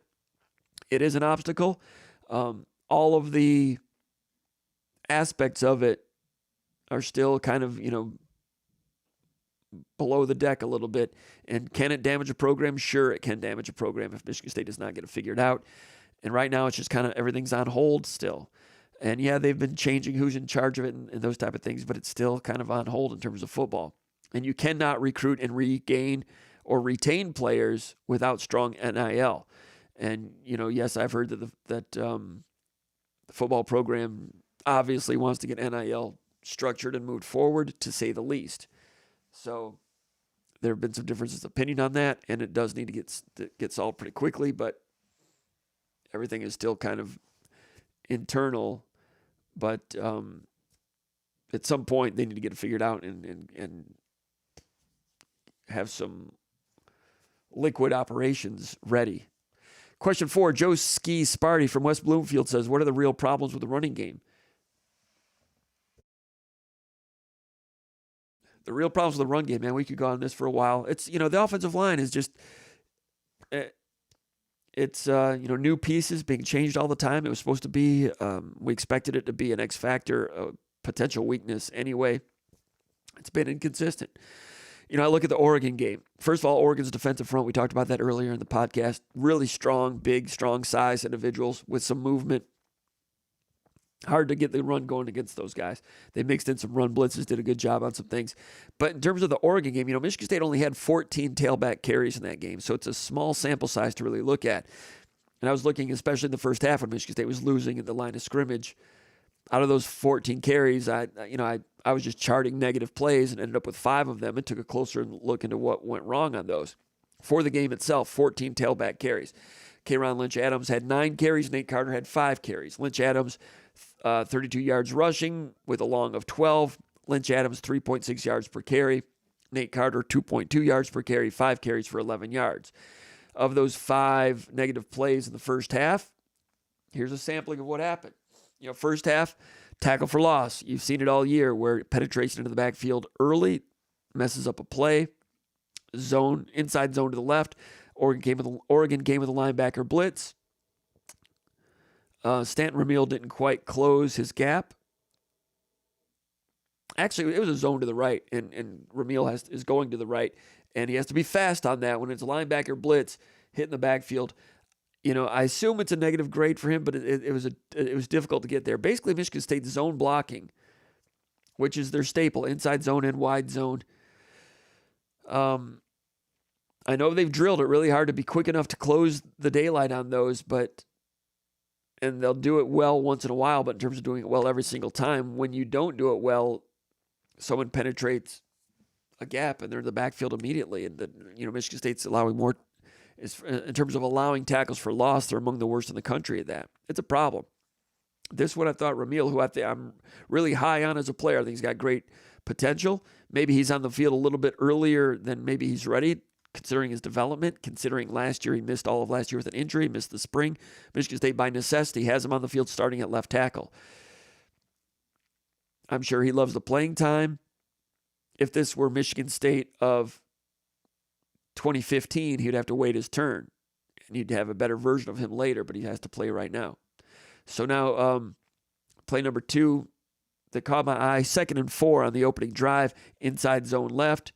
Tanner Miller, the center, has a piece of the defensive tackle, and he's probably expecting a little help from Brandon Baldwin. And Baldwin has at right guard has no one else in front of him in terms of the surface in front of him. And number 90 runs past Miller, and Baldwin runs past number 90 and goes out to the linebacker level and doesn't get a piece of 90. So I assume Miller expects the right guard to help him on this. Baldwin runs by him out to a linebacker level where there is nobody, and that number 90 gets into the backfield, stops the running back. The running back makes him miss, but it stops the play, the inertia of the play, and the running back does well to get back to the line of scrimmage. I can't remember if it was Carter or Lynch Adams. But basically, I would call that a misidentification. I think the right guard on that zone to the left has to see that Miller has a piece of 90, but Miller's working out this way because the play is going this way, and Baldwin just lets the Oregon jersey just go right by him to block nobody. I think that's an identification situation where you identify who you're supposed to help with. Brandon Baldwin's a veteran. He's been a left tackle at Michigan State for 3 years. He's moved to right guard. It's a new position. You would think and you would hope and you would expect that he wouldn't be making mistakes like that. And he's not the only one. There's other ones making mistakes as well. So I'm wondering here during the bye week, are they trying other people at right guard, or does Baldwin come along and improve at right guard? Does Baldwin move back to left tackle? I'm not sure. I'm not in practice. I'm not saying they're using the wrong players. They're in practice. They know more about this than I do. They're putting the best 5 out there that they see in practice every day, and I don't doubt that they're going with what they think is what is the best 5. But as the season goes along, other players are going to develop. Other players that don't get it done, if it's a 50-50 choice, like sometimes you're a coach and you have to decide between this guy and that guy, and it might not be a 90-10 decision. It might be 51-49. It's like this guy or that guy. Well, this guy gets in the game and he fails. Well, give me the 49 guy. Let's see what he can do. They might be getting to that point. But Baldwin, I would imagine, could and should become better at right guard, but there's been some leakage there, and that's what happened there. I'd call that one a misidentification. Play number 3, Carter, gain of 1, inside zone right. Again, a zone play. Miller, Baldwin, double team. They got movement out of the defensive tackle, but then I thought Baldwin was a little bit late then comboing out to the linebacker level. The linebacker arrives and impacts the play quickly. That's fast flow linebacker into the gap. That's what Michigan State wasn't doing in the first half as much, did more of in the second half. So Baldwin, they got double team movement. It's knowing when to get out on your guy. Stanton Ramil was talking about that a couple weeks ago. So Baldwin needs to get out to the linebacker, didn't get out there. Linebacker impacts the play. And Stanton Ramil really didn't close out Derek Harmon. He had a hit. He was with Harmon, and also Parachek had to try to help Ramil with Harmon. So the backside linebacker, number 56, arrives down the line to assist on the tackle. So 56 coming in to help, linebackers coming in quickly, and then there's no gain. So knowing when to get out, knowing when to get out on your guy to leave your double team to get to your linebacker. Baldwin, I thought, was late on that one. And Parachek having to help Ramil with Harmon. And the linebacker comes unblocked. Sometimes you leave the backside unblocked thinking you're gonna be able to outrun it to this side. Neither happened. Gain of 1. Third drive. I think this is play number 4. First play of the third drive. Last play of the first quarter. Inside zone to the right. Baldwin kind of oversteps and overlaps onto Lepo. And sometimes with zone, one offensive lineman, another one, they move together. Sometimes they'll overlap a little bit as they try to carve somebody out. So Baldwin oversteps him. I don't necessarily think that was an error, but he's onto Lepo. But at the same time, a defensive end is crossing his face. So he's overlapping here, and the defensive end's moving this way, crosses his face, penetrates immediately into Carter. Nobody blocks the nickel back coming in on a run blitz, which sometimes, the wide receiver is there, but he's stuck. He can't really move with him. So the nickel blitz was not detected. Well disguised. He comes in, gums up the play. The defensive end crosses the face on Baldwin, gums up the play. Ends up being a gain of 2. The running back makes 1 or 2 guys miss and does well to gain 2 yards. Next play, very next play. This is the 5th play, negative play in the first half in the run game. Wide zone, and number 52, the defensive tackle, shoots the gap between Baldwin and Lepo.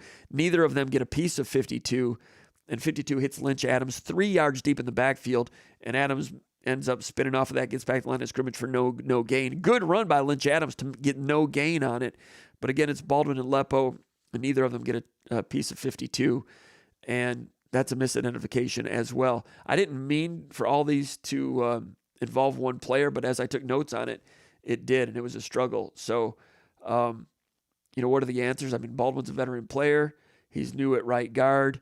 Ramil is a redshirt freshman, good future, but he's not perfect, and he's gone against NFL players the last 2 weeks. So some of it's matchups, some of it's who you're going against. That offensive line, they've been mixing and matching all year. Could Raheem Johnson become a right guard? They tried, Raheem Johnson's been okay. He's been better than the other true freshman who struggled against Ohio State over there at left tackle. Do you move Baldwin back over there? I mean, they like Ramil to be, Ramil doesn't have, I doubt he'd have the flexibility to come in and play guard. Maybe they can move on that, but they could think about that. I mean, I didn't really anticipate Baldwin going to right guard. I understand why they've tried to do it. Has it worked out as well as they would like? I'm not sure. Could you see Raheem Johnson moving in there and starting at right guard? I don't know. I mean, Baldwin, you still want to get serviceable play out of him, but last week was not a great game for him, and he needs to be better, and he knows that. Question number 6, Average Joe from Akiak Falls. That's up there. I think that's northeast Michigan, Alpena area, I think. Biggest waterfall in lower Michigan. He says, when his Michigan State is all said and done, do you think Aiden Childs will be judged to be another great state quarterback or an average Joe or a failure? Good question. And it's going to be a big determinant on the rest of this season and the year after, theoretically. My question is, define your terms. Is he going to be another great state quarterback? Who would you put in the great state quarterback category? Do you have Jim Miller in that category? Played in the NFL, was a senior in 1993 for a 500 team, didn't go to a bowl game in 92. Do you put Tony Banks in that category? He was a mediocre quarterback in year number 1 in 94, became pretty good in 95, NFL draft choice, played a number of years in the NFL. Drew Stanton, number of years in the NFL, had some good moments, but never really part of a winning team. Do you put Stanton, Miller, and Tony Banks in the great quarterback category? Those guys were not great when they were in their second year. We didn't see Tony Banks. He was playing minor league baseball at that time. Then he played some junior college football. He came here as a junior and a senior.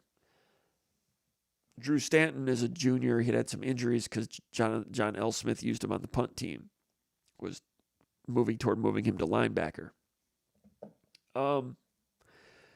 I suspect Childs is going to be in that type of category. Jim Miller, Tony Banks, Drew Stanton. Different types of players, but I think he's an NFL talent that if he improves his ability to make reads and so forth, no reason why he shouldn't be able to do that. Those guys are NFL quarterbacks. Are they great Michigan State quarterbacks? If you call those guys great Michigan State quarterbacks, then yes, I think Childs will be as well, and maybe better. It's going to take some time still, and you don't know for sure. if the ability to read and make decisions is going to continue to come around, but I think there's progress there. Question 7, Sola from Westland, Michigan says, can you rank your top 5 stock rising players on the Michigan State roster as we hit the bye week? Great question. That would have been a good story to write.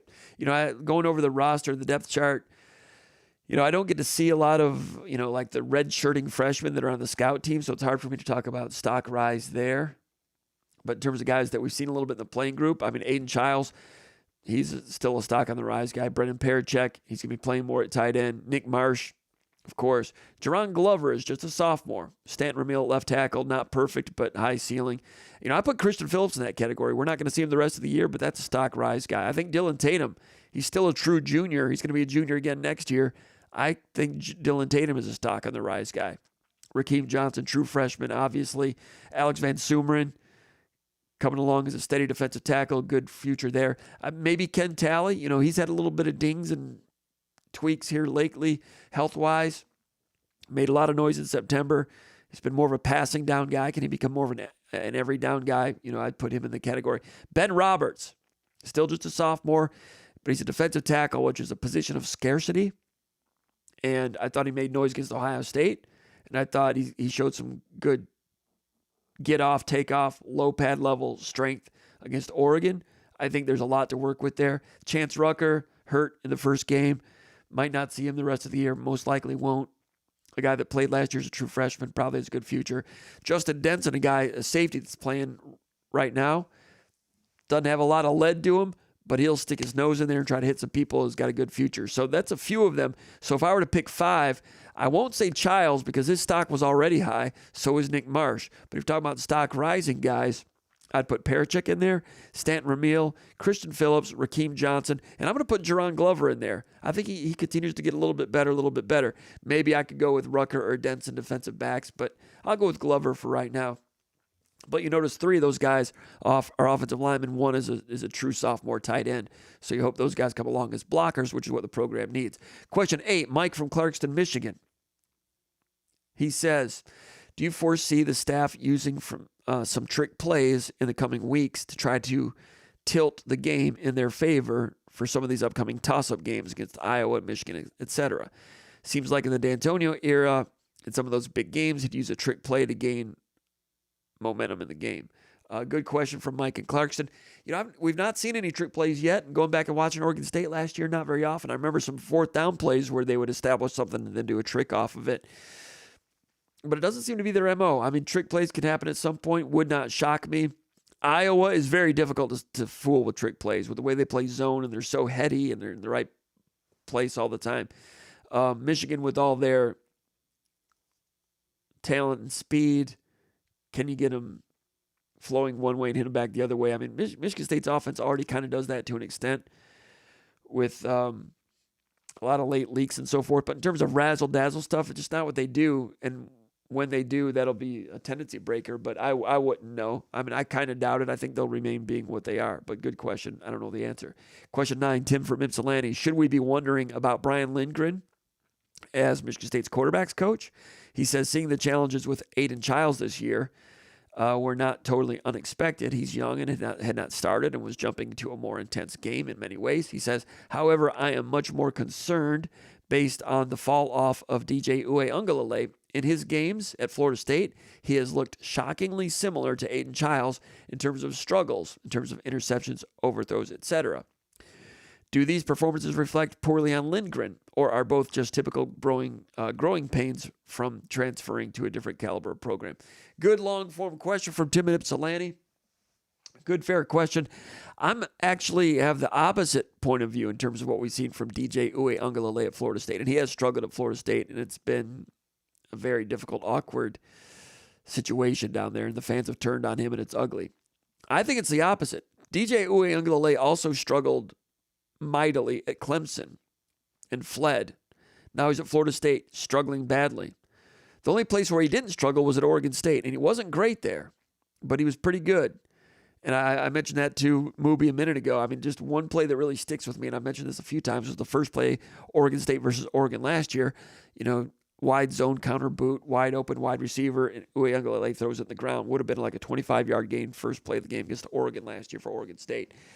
I watched that. I'm like, man, Uwe, and then his seasonal completion percentage was 56% or something like that. He was up and down last year for Florida State, but more up than down. And they had a good relationship with Smith and Lindgren. I heard an interview with Uwe Ungalale during the summer prior to the season. He had a lot of good things to say about the Oregon State coaches. But in terms of his point of his career, late in his career with 1 year left, he wanted to go to an established program. Made sense. Michigan State wanted to go with Childs, build with him as they built a program. Made sense for them to part at that time. But they were on good terms for sure.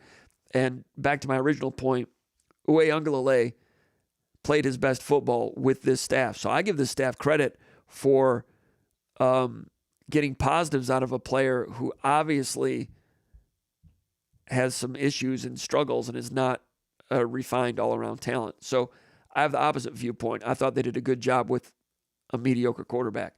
Question 10, Big Country from Jacksonville, North Carolina. He says, starting with the current offensive line, what are you hearing about the depth, quality players, or warm bodies? Parentheses, he says.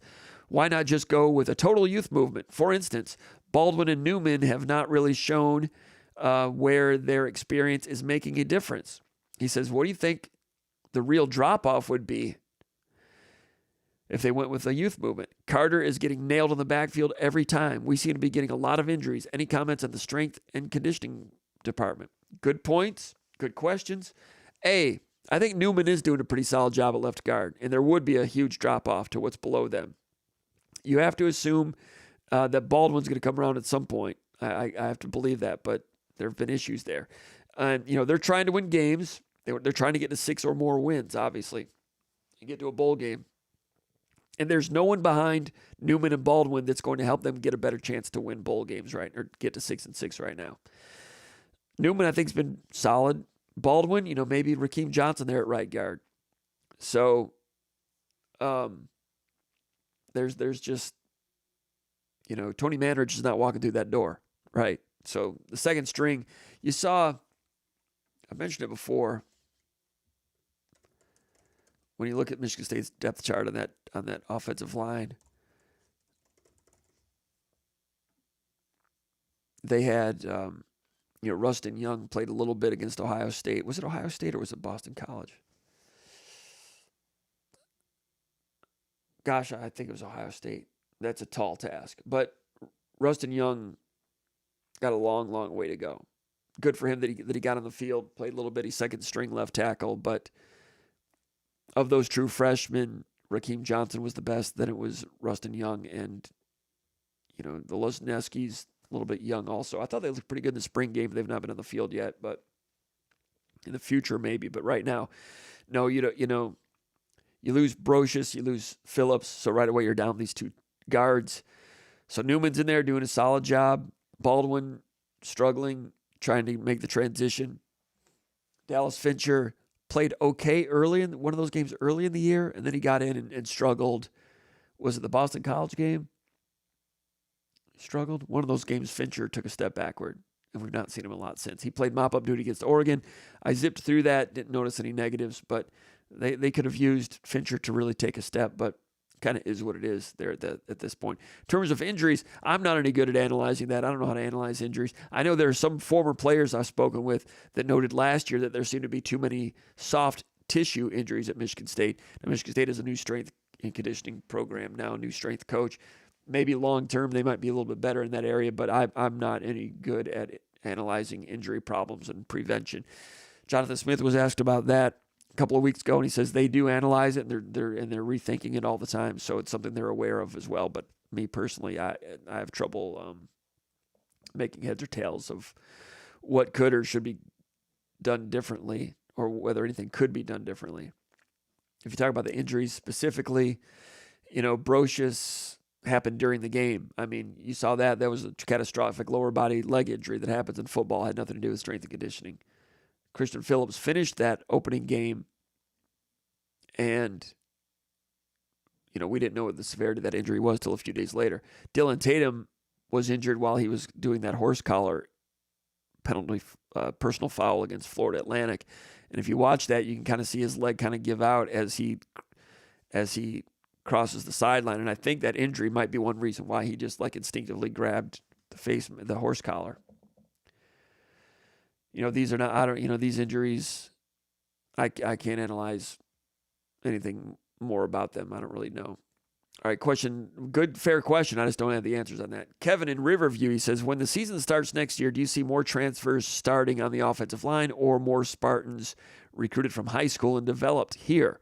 Besides offensive line, which position will have the most holes on next year's team? Are you hearing any names on this year's team who will be entering the portal? These are big questions, but I'm not hearing anyone talking about the portal. I'm sure some people might be thinking about it because that's the way players are today, and they're getting encouraged that way to move on. I've not heard any names. And Smith was asked about it last week, and he said he's not heard anything. Sometimes the coach is the last to know. I don't know, but I've not heard anything. In terms of offensive line, or do you see more transfers starting on the offensive line? They've shown interest in at least one junior college offensive lineman. We'll keep our ear to the ground to see what happens there. I think you're going to see at least one offensive lineman come in via the portal here in the offseason, maybe two. Next year in the offensive line, I would expect a transfer to be a part of the offensive line next year in the starting position, the starting group. But next year, I think Michigan State can advertise that and try to be aggressive there. But next year you have Stanton Ramil coming back at left tackle, maybe Gavin Brocious at left guard, Christian Phillips at right guard, Ashton Lepo, who I think is leveling out and starting to get a little better at right tackle. And at center, Rakeem Johnson maybe? I don't know. He's done a really good job picking up 3 positions as a true freshman. At his height, 6'3", might be a little more conducive to being a center than out away from the ball. You combine his height and his brain power, which is good, and that athleticism, the ability to snap and get out and pull, the things you can do with an offensive line when your center is mobile like that, either way, can be a plus. I've not heard this yet, but it wouldn't shock me if Rakeem Johnson becomes a center, and a really good one here in the future. Other ones coming up, Andrew Dennis, saw him a little bit early in the season. He looks like a true freshman, but hearing good things about him in terms of his raw ability and some of the athleticism. Rustin Young got on the field against Ohio State, has a long way to go. Future could be pretty good. The Lunieskis, haven't seen them yet. Saw them in the spring game. I thought they looked pretty good then. I kind of thought we'd see them on the field. I asked Mahalchik about them a couple weeks ago, and he says still kind of young. Cole Dellinger keeps getting hurt. You have to worry about that. He has ability. I've never seen him play. He played the spring game maybe 2 years ago. I don't know how he's coming along. Question number 12 from MAC in East Lansing, Michigan. He says, how many minutes do you expect Xavier Booker to average this year for the basketball team? And is he still enough of a liability defensively that matchups will dictate when he plays less? Liability on defense, yes. Against power centers, he'll still get buried in the post. His lateral movement is good. His intensity is better. He does a good job on defense against Jackson Kohler, like a finesse-style center. He does well against those. His on-ball defense is he's got athleticism and length. He can make that work. The problem is away from the ball sometimes. He's not urgent enough, and he's averse to contact. He's better than he used to be. He's added some strength, but there's still, he's not like, he's far from a finished product, but he's better than he was. And yes, there will be times when he makes mistakes, and he'll have to come out in order to learn. Because if you keep playing him through mistakes, he's not going to learn. He's not going to get better. He won't benefit from it, and neither will the team.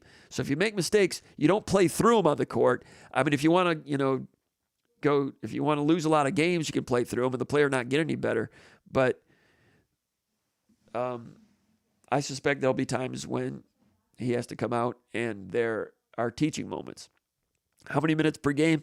Last year Malik Hall averaged about 28 minutes a game at the 4, at the centers last year. Carson Cooper led the team like 17 minutes a game. Sissoko, 15 minutes a game. Kohler, 9 minutes. And Booker, 9 minutes. So Cooper averaged more minutes than any center on the team at 17. Booker's going to average more than that, and he's going to play some 4 as well. Booker and Kohler play together a little bit. Booker's the 4 on offense. Kohler's the 5 on offense. On defense, they can switch that around a little bit. Like I said, Malik Hall played 28 minutes a game at the 4. I think Booker's going to be right around 23, 24 minutes a game. That's what I'm guessing. Question 13, Mike from Jacksonville, Florida. I hope you're doing well down in Jacksonville and everybody in Florida. Tough times down there. And also North Carolina and parts of Tennessee and other places. South Carolina got hit a couple weeks ago too. Mike says, please explain coach speak to me. What does it mean when a player is, quote, nicked up? I don't know. It depends on what the coach is. To me, that's just like any kind of injury that coaches don't want to be specific about. You could be nicked up with a hammy. Could be a shoulder. Could be an ankle sprain, slight ankle sprain. Nicked up just means something that is hobbling a player, but maybe not causing them to miss an entire game. That's my interpretation of it. Question 14, MSU Stu says, big non-conference hockey series for the hockey program this weekend could help set the tone early on. I think he asks what I'm thinking or what my prediction is. I'm kind of expecting a split. As you know, Boston College is still ultra talented. They got a guy number 10, I forget his name, but watch him, number 10. He's projected to be the first player taken overall in this summer's NHL draft, number 10 for them. Number 20 for them is a forward, 6'6", first round draft choice, drafted, I think, number 26 overall by the Bruins last year. I'll be interested to see what he looks like. I rarely see anyone who's that tall and a teenager that moves well, but maybe he can move well. A lot of times when a 6'6" hockey player gets drafted high, it's based on what he will look like when he's 25. But when they're 18, sometimes they're slow like Keith Primo was, if you remember that. So I'm interested to see what number 20 looks like. I'm expecting a split. Question 15, Michigan State. Michigan State Frank is his name, from Bay City. I don't know if he's from Bay City. I just gave him a city because he didn't mention a city. Always mention a city, people, when you post on the mailbag. He says, has Childs improved from game 1 through today? If so, can you share some observations? Yes, I think he's improved in terms of his discretion. I think the first couple of games he was a little bit more overzealous and believing maybe in himself and in his receivers that I'm going to throw this 50-50 and something good's going to happen. I think they've done a good job of settling him down from that, pulling back on the reins. And I think he's making fewer mistakes in terms of the throw game. Still had the tuck fumble at the 1 yard line. Another teaching moment. Jonathan Smith said after the game that he wished, it was a play action. I think they were looking for Filet, the tight end, on a late leak, but they covered it well. Smith said, first and goal at the 2, we were going for it. If it wasn't there, throw it away, come back, we'll try to run it. But instead, he tried to tuck and run, being a competitor, which is a good thing. Didn't tuck it well enough. So if it's third down, yeah, tuck, try to make it happen. But errors on 1st and 10, like the deep interception at Boston College on a 1st and 10, more expensive than a mistake on a third and long.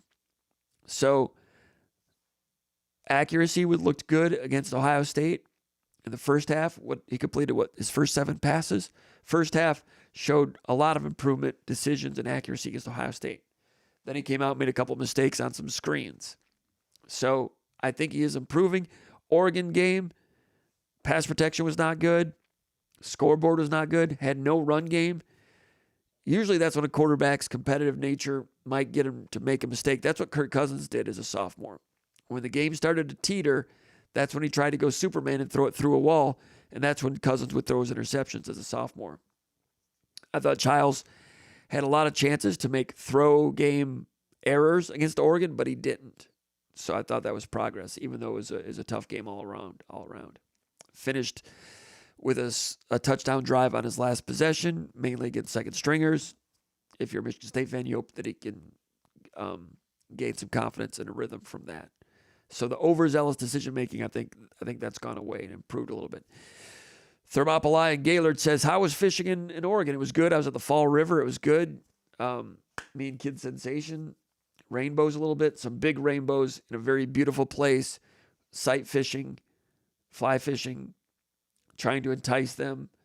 And very technical and difficult, but spectacular because you can see them and you're trying to, and they move, and you move with them, and it's a great setting, but very difficult to get to hook any of them. And got a couple of smaller, stupid rainbows, but the big, smart ones couldn't quite get it to happen. And we knew that going in. We had some choices on some things. I said, let's go somewhere pretty where we can do some sight fishing and see them, even if we get skunked. But got a couple of them. But it was spectacular. And the drive from Bend, Oregon to Portland the next day to the airport, 3 hours, spectacular drive. Oregon's a beautiful state. And it was a really nice drive from Eugene to Bend. those are more of green mountains and some cliffs and rivers. And then from Bend, Oregon to Portland, there's some canyons into different like desert areas, then some foresty areas and Mount Hood. Really spectacular. Matt from Bloomfield says, what's with the lack of big man recruiting? We seem to be guard heavy the last few years, despite being undersized. You say seem to be guard heavy. Well, big man is only 1 out of 5 players on the floor, right? And maybe only 2 or 3 or 4 out of 15 on the roster. So your ratio is going to be, kind of a 1 to 2 type of ratio, 1 to 3. You say it seems they're not recruiting big men, but they did recruit Jackson Kohler 2 years ago, Xavier Booker last year, Carson Cooper 2 years ago. These are big guys. I mean, none of these guys are Lou Alcindor, I understand, but it's not like they're ignoring the position. And I think 2 years ago, or was it 3 years ago, they had 6 centers on scholarship, the most he's ever had. And I thought it was too many, and I thought it curtailed the development of all of them. Sissoko, and was Cooper on that team? Was Kohler on that team? I can't even remember. They had 6 of them, and I thought none of them came along because there were too many of them. So just a short time ago, they had too many, in my opinion. So Sissoko leaves. They bring in Simone Zapala. Not sure. There's a wide variance on what he could possibly do. He's going to be reserved coming off the bench a little bit. But in terms of the freshmen last year, who were the freshman big men last year that did well nationally? There was the one guy at Iowa, but he's not really a big guy. He's a front liner. But Booker, I'm talking about Matt and Bloomfield, you might have thought that Xavier Booker at the time was a great big man recruit. But I told you, have patience. He's far from a finished product, and do not expect him to be as good initially as his ranking. I think that turned out to be true. But I think that you were probably excited about getting a 6'10", 5-star recruit. But, those type of players, in terms of ready-made centers coming in, they don't really exist. They're rare. So Zapala's in the portal. Jess McCullough comes in as a developmental guy. McCullough's been a little bit better than I expected. Looking at his junior film, I was like, I'm not sure about it. We're going to see. But he wags his tail. He's a guy who's excited. He'll put a body on you. I think he's a willing combatant, and I think he's got a chance to be a solid player down the line. Booker this year is going to take some steps. Kohler, I think, is going to take some steps. He's playing some 4. He's quicker. Is he quick enough to play defense on 4s in the Big Ten and nationally? I asked Izzo that a couple days ago. He says that's a big question. We're going to find out. Carson Cooper can play some defense. Will he ever become much of an offensive player? Maybe not. But the fact that he's got a strong body that gets stronger all the time and can move his feet, that's useful. So Kohler, Cooper, Booker, Zapala, McCullough, that's 6 big men. So in terms of big man recruiting, are all 4 of those guys coming back next year? McCullough, Booker, Kohler, Cooper? I would think so. Maybe you add one more in the portal, but if it's those 4 and you add one in the portal, 4 is usually all you need, especially if Cohen Carr is going to play some at the 4. So I realize that none of those guys are Moses Malone or even Donovan Clingan. I say even Donovan Clingan. He's a first-round draft choice national champion. But good big men are they're extremely rare. And the good ones sometimes don't seem all that good when they're 17. And sometimes the guys that are ranked real high when they're 17, there's just not many good ones. They're 6'9", 6'10", and above. The guy at Creighton, Ryan Kalkbrenner, big timer, 7'1" at Creighton. I mean, he was number 107 in the country, number 19 center. I think On3 had him at number 12 center. And I looked back at that recruiting ranking that year. Number 1 center in the country that year was Evan Mobley. Played at USC, one and done. His dad was on the staff. I think his brother was on the team, one and done. For a team that went to the Elite Eight, good for them. He's done all right in the NBA. So good for USC. They did well with 1 center for 1 year. I don't know what they did after that. Number 2 center that year was Musa Cisse for Memphis. Remember when Memphis was getting all those great players? Goes to Memphis, transfers to Oklahoma State, transfers to Ole Miss. Now I think he's back at Memphis. Number 2 center in the country that year. Would probably cost a lot of money to sign a guy like that now. Does it come in and help at all? I don't know. That year, the number 6 center in the country that year, when Mobley was number 1 and Cisse was number 2, the number 6 center in the country that year, Matty Sissoko. Number 8 was Clifford Amorie at Rutgers. Turned out to be pretty good. See, number 26 was Stephen Crowell from Wisconsin, from St. Paul, Minnesota. He's done well at Wisconsin. Number 36 center in the country that year, Zach Edey.